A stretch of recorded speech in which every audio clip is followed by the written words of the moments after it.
This is the iPhone 15 Pro, Apple's most recent flagship, and this is a $6,000 camera made by Leica, which is probably the most luxurious camera manufacturer. In this video I want to compare these two, because on paper they seem to be quite close. They both have a 48 megapixel sensor, they both have a similar field of view, they both have about the same aperture, and both are really popular as everyday carrying cameras. So I think this will be a fun competition.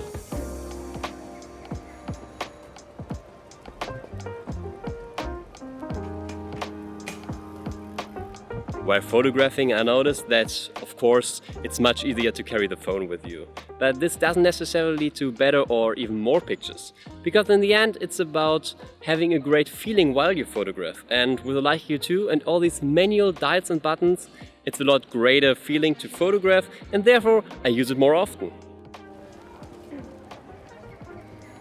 An aspect where the iPhone really shines is that it already got 3 lenses on the back. So you don't have to switch them and get wider and tighter shots.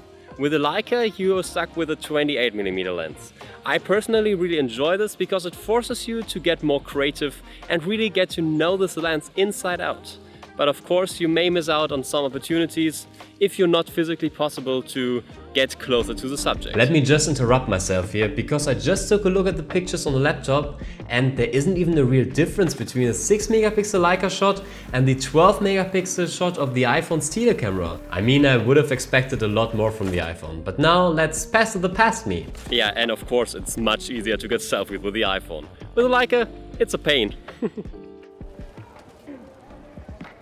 Okay, now I'm back in the studio and let's take a look at the pictures on the laptop. If you put them side by side, you instantly notice the different colors and contrast. I really like the look of the Leica, just like almost everyone else, because it's a huge selling point for the brand.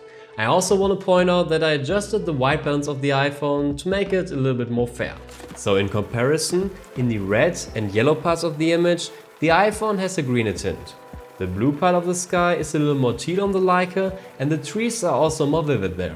The contrast is also quite different. On the iPhone, both the trees and the church are darker, while the sky is still exposed the same. However, I shot every picture in RAW on both devices, so if you try to match them, they definitely come to a closer result. While editing, I noticed that I'm much more flexible with Leica.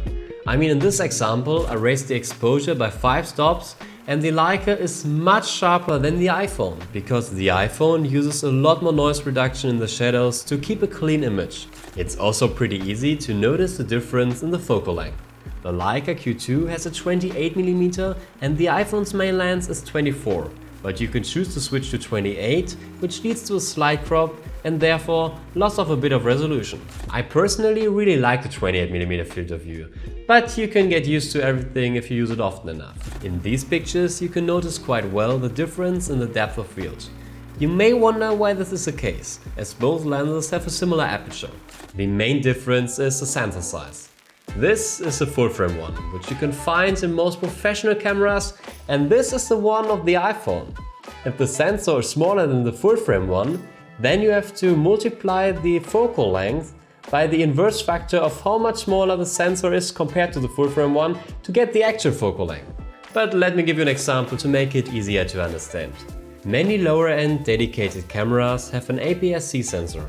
This sensor is about 1/3 smaller than a full-frame one. So if you're using a 24mm lens on APS-C, you get a smaller field of view. Now this field of view is similar to a 36mm lens on a full-frame camera. This means that in reality, the iPhone doesn't have a 24mm lens. It's actually rather close to just 7. And that's why there's a huge difference in the depth of field. But of course, the iPhone has the processing power to create a virtual bokeh that you can even change afterwards. And I have to admit that the edge detection became really good with the iPhone 15 series. But it can't compete with the natural background blur. Especially when you take a look at my hair or the wall on the left side. Portrait mode is also only possible in standard mode, so you're stuck with the colors in 24 megapixels. If you get curious about the Leica Q2 or want to learn more about street photography, make sure to subscribe to my channel. But now let's come to the final category, sharpness, which I actually consider the least important one, because I think dynamic range colors and the overall feeling of the camera is much more important. When we take a look at the pictures side by side, the sharpness in the center is equal on both cameras. I think this is really impressive because I didn't expect the iPhone to keep up that great. However, if we take a look at the top left corner, it's a whole different story. This is because there's a huge difference in the quality of the lenses. A lens similar to the one that's on the Leica would cost 5 iPhone 15 Pros on its own. However, after the sun sets, the image on the iPhone seems superior, simply because of software. The image on the 15 looks cleaner, because it uses night mode, which is basically a long exposure, so it's good for still subjects. But if you can't use night mode, the tables turn, because the Leica has a much bigger sensor and therefore is able to capture a lot more light.